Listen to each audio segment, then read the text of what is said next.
Every day, local RCMP get calls about domestic violence.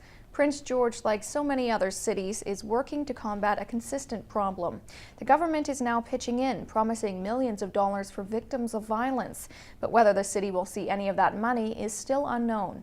700, 725, and I was actually quite surprised because some of these went up to 1,000. Yeah, they're at 1,100, 1,400. For a two-bedroom? Yeah, for a two-bedroom.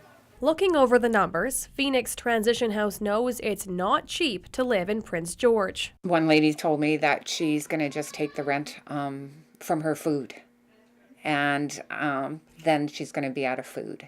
The shelter works to make sure that doesn't happen by placing victims of domestic abuse in safe, affordable housing.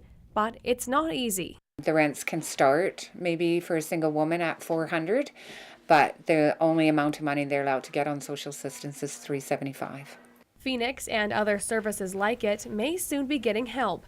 The provincial government announced a $5.5 million three-year plan to fight domestic violence that could include rental subsidies for rural and remote communities with housing challenges. There's always a financial issue with couples, and some people are more easily or readily able to move than others.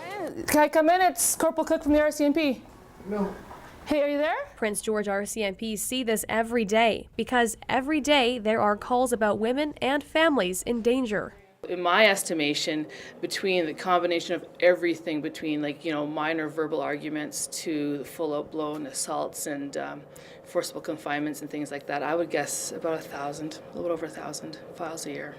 With thousands of files and only 16 beds at Phoenix, the housing crunch is real. But it's unknown if Prince George will see any of that money until after the government does its research. In a statement, the ministry said the first year of the provincial domestic violence plan is an organizational phase. More funding is never a bad thing. It just where it's going to be used, I guess. We'll wait to see what happens there. Kelly Linehan, CKPG News.